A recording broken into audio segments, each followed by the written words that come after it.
Good morning, students. I am Abdul Sattar. It is class 11th. We are going to read our book Hornbill. Today we are going to read out a poem named A Photograph. It is composed by Shirley Towson. Basically, it is an autobiographical poem. The poetess looks at the photograph of her mother and becomes nostalgic. She feels so sad about her mother. Photograph जो है एक poem है शर्ले टाउसन की। इसमें वो अपनी ही mother का जिक्र कर रही हैं। फोटोग्राफ को देखकर उन्हें अपनी मदर की याद आई होगी, जाहिर सी बात है। और उस वक्त जो कुछ उन्होंने महसूस किया होगा अपनी मदर के बारे में, बाद में उन्होंने उसे एक कविता का, एक पोयम का रूप दे दिया। तो let us see what she talks about her mother. The cardboard shows me how it was. Cardboard कहते हैं फोटोग्राफ को। कार्डबोर्ड को देखकर मुझे लगा, उसने मुझको बताया कि वो सब कैसा था, यानी कि वो वक्त कैसा था जब उस फोटोग्राफ को लिया गया था। When the two girls cousins went paddling, यहाँ पर ये फोटोग्राफ उस वक्त लिया गया था जब पोएटस की मदर की दो कजिन्स उनके साथ समुद्र किनारे एक पिकनिक मनाने के लिए गई थी। When the two girls cousin went paddling, paddling कहते हैं पानी में छोटे छोटे कदमों के साथ चलना। पानी समुद्र किनारे उनके पाँव से टकरा रहा था और वो धीरे धीरे आगे बढ़ रही थी।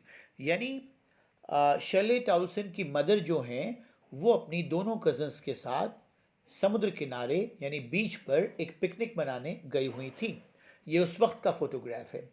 Each one holding one of my mother's hand, दोनों ने यानी कि दोनों कजन्स ने मेरी मदर का यानी कि पोएटेस की मदर का हाथ पकड़े हुए था। And she the big girl, उनकी मदर पोएटेस की मदर अपनी दोनों कजन्स से थोड़ी बड़ी थी, सम 12 ईयर्स और सो। उनकी उम्र लगभग 12 साल या 12-13 साल की लगभग थी। ऑल थ्री स्टूड स्टिल, तीनों की तीनों बिल्कुल शांत खड़ी हुई थी। टू स्माइल, मुस्कुरा रही थी। थ्रू देयर हेयर, क्योंकि उनका फोटो लिया जाना था। उनके साथ उनके एक अंकल भी थे जो उनके साथ गए हुए थे उनको एस्कॉर्ट करने के लिए। एस्कॉर्ट कहते हैं किसी बड़े का छोटे बच्चों के साथ जाना। तो वो तीनों खड़ी हो गई थी बिल्कुल शांत, क्योंकि उनका फोटो लिया जाना था। और वो मुस्कुराहट दरअसल उनके जो हेयर थे, उनके जो बाल हैं, उनके चेहरे पर और आंखों पर आ गए थे। तो उसी कंडीशन में मुस्कुराते हुए at the uncle with the camera, uncle के पास कैमरा था, उन्होंने उन तीनों का वहाँ पर एक फ़ोटो क्लिक किया।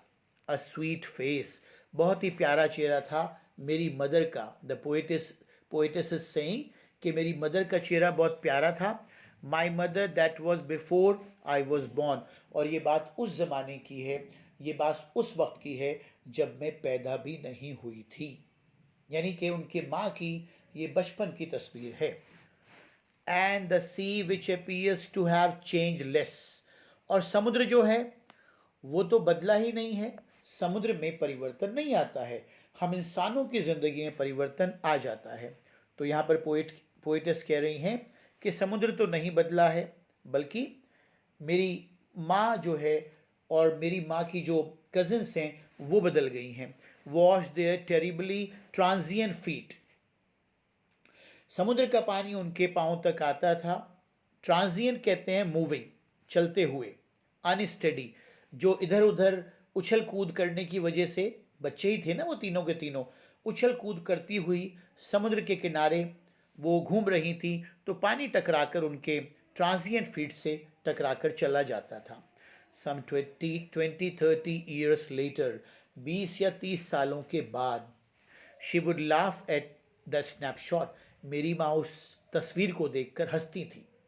सी बेटी एंड डॉली, और वो मुझको कहती थी देखो, बेटी को देखो और डॉली को देखो। बेटी और डॉली उन दोनों कजिन्स के नाम हैं जो उस फोटोग्राफ में पोएटेस की मदर के साथ हैं।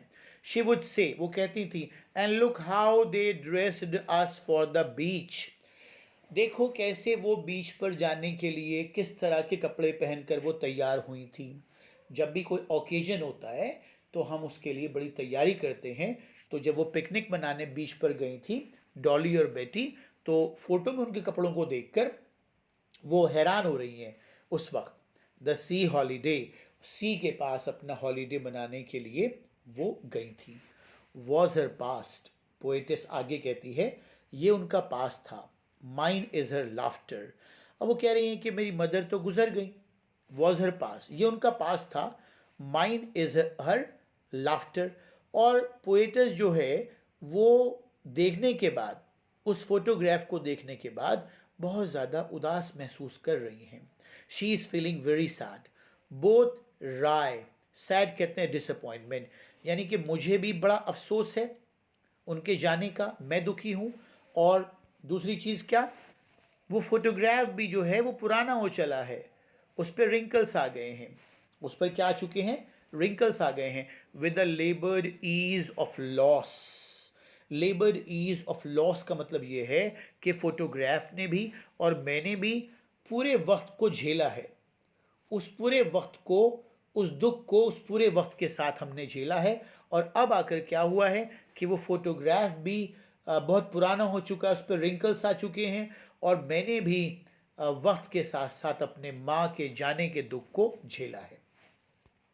आगे वो कहते हैं now she has been dead nearly as many years, अब उन्हें गए हुए एक ज़माना हो गया, कई साल गुजर चुके।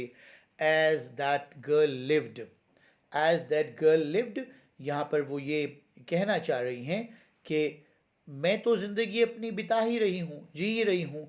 एंड ऑफ दिस सर्कमस्टांसेस, और ये जो पीरियड है, ये जो हालात हैं जिसमें मेरी मदर की डेथ हुई है, तो मैंने इस वक्त को, इन हालातों को बड़ी मुश्किल से बर्दाश्त किया है।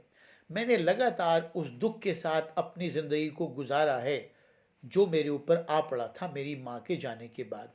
देर इज़ नथिंग टू से एट ऑल, अब कहने के लिए कुछ भी नहीं है। इट्स साइलेंस साइलेंसेस, ये बड़ी इंपॉर्टेंट लाइन है। यहाँ पर वो कहती है अब कहने के लिए कुछ भी नहीं है, देर इज़ नथिंग टू से at all. It's silence, silences का मतलब ये है कि दुख को झेलते झेलते एक ऐसा वक्त आता है जब वो दुख ज़िंदगी का हिस्सा बन जाता है, और फिर इंसान खुद को दुखी महसूस नहीं करता।